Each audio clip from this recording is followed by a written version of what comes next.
Messieurs, ce 3-1, quelle lecture vous en faites? Parce que c'est vrai que la première mi-temps, elle est quand même inquiétante. Les Sénégalais ont beaucoup raté et s'ils avaient eu un petit peu plus d'efficacité, eh bien, clairement, ils auraient ouvert le score, ils auraient mené dans ce match. Moi, je garde quand même une lecture positive, en tout cas la dernière impression qu'on a vue sur la fin de match, parce que c'est aussi ce qui compte, même si c'est vrai que sur la première mi-temps, moi j'ai trouvé que cette équipe de France avait été en difficulté sur le pressing, sur l'organisation, que le Sénégal les a mis en difficulté sur les sorties de balles, ils ont été dangereux, hein, ça se joue à peu de voir une ouverture du score sénégalaise, ça n'aurait pas été immérité sur la première mi-temps.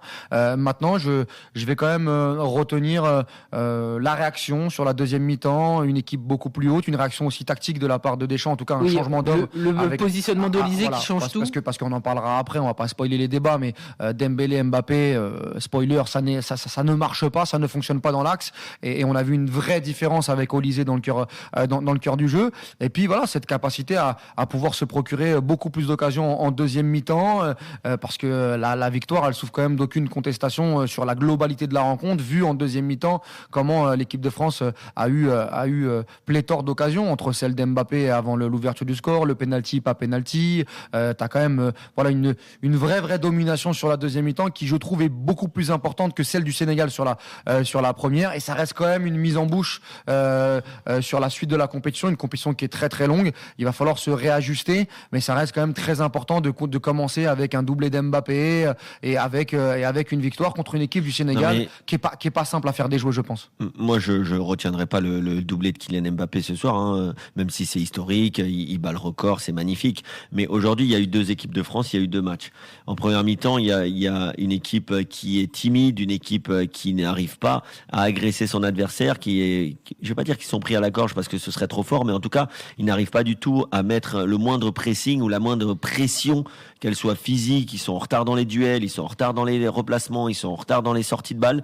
Et du coup, t'as une équipe du Sénégal qui se dit tiens, il y a peut-être quelque chose à faire, et qui, elle, prend confiance, à l'image d'un Idrissa Gueye qui en première mi-temps a été franchement très très bon, mais il était toujours tout seul dans une zone, il arrivait toujours à se libérer, et les Français n'ont jamais réussi vraiment à réussir ces 1 pour 1 pour éviter les sorties de balles sénégalaises.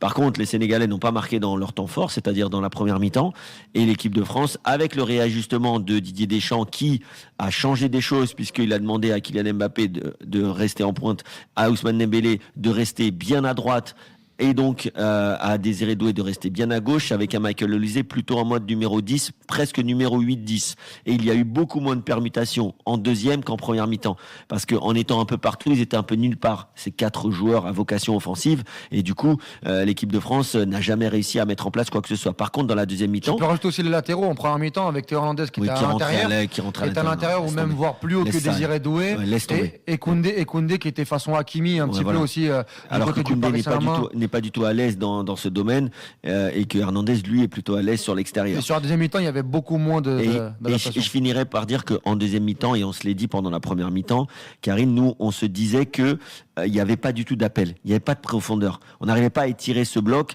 et en deuxième mi-temps ça a été le cas, avec des appels de Kylian Mbappé, avec aussi l'entrée de Barcola sur la deuxième partie de la deuxième mi-temps qui a fait du bien, mais même un Doué, c'est des joueurs qui ont essayé d'étirer un peu ce bloc adverse, qui était de toute façon plus bas, parce que les Français étaient beaucoup plus protagonistes, car mieux en place, et donc ils ont pu prendre l'adversaire à la gorge et ne jamais desserrer l'étreinte. Et puis on sent aussi que sur la première mi-temps, il y a 2-3 joueurs qui n'étaient pas au courant dans quelle compétition ils évoluaient. Mais on l'avait dit qu'un premier match de Coupe du Monde, ça pouvait en perturber quelqu'un, et Deschamps, il en a parlé. Ah oui, oui, d'accord. Notamment pour Désiré Doué, mais on va d'abord écouter Deschamps sur son replacement tactique qu'il a opéré, qui concerne Olysée, qui a fait énormément de bien en seconde période. On écoute le sélectionneur des Bleus.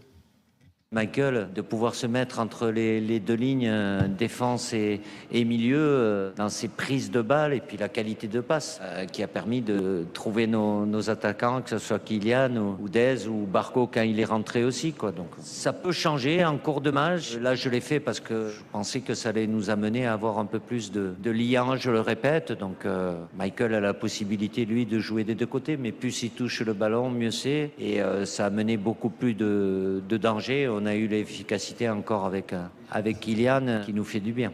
Deschamps fait évoluer effectivement la position d'Olysée et ça va beaucoup mieux. Mais est-ce que finalement il n'aurait pas dû le faire avant? Parce que ok, à la mi-temps il y a 0-0, mais s'il y a 0-0, je rappelle encore, c'est vraiment parce que les Sénégalais sont maladroits. Ils ont essayé de permuter. Après, encore une fois, il y a un rapport de force qui est différent entre la première et la deuxième. Moi, j'ai trouvé les Sénégalais très très sérieux sur la première mi-temps, notamment sur le porteur de balle, en allant chercher les duels, parce que Michael Olise a permuté sur la première mi-temps avec Ousmane Dembélé. Sauf que dans la danse, Des fois, il a même permuté avec Rabiot, c'est-à-dire qu'il venait beaucoup trop bas chercher les ballons. Très très bas, mais je trouve que le pressing était très très performant de la part des Sénégalais. Et puis après, il y a aussi une adaptation à l'événement. Moi, je trouve qu'on peut aussi en parler, parce que moi, je prolonge ce que dit Kevin, mais je vais pas le paraphraser, sur le manque de pressing, sur le pressing désordonné, sur la tactique.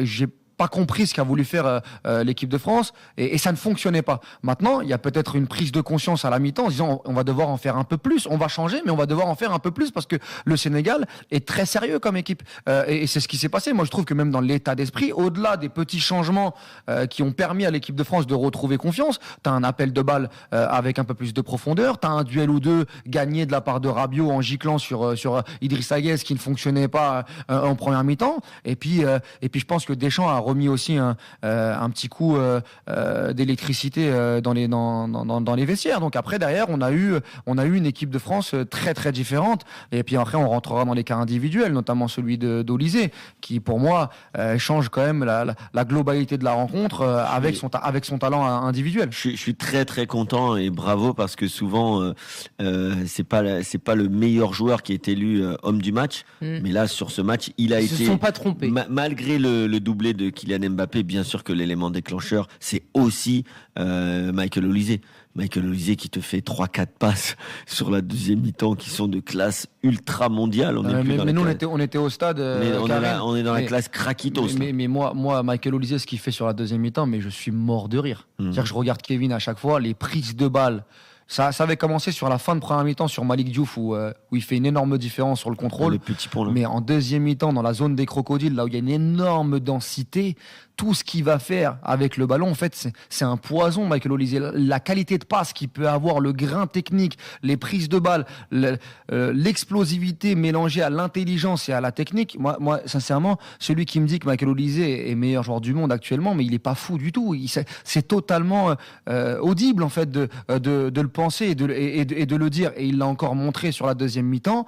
Moi, je faisais un peu cette analogie, mais il me fait penser à un serpent sur le terrain.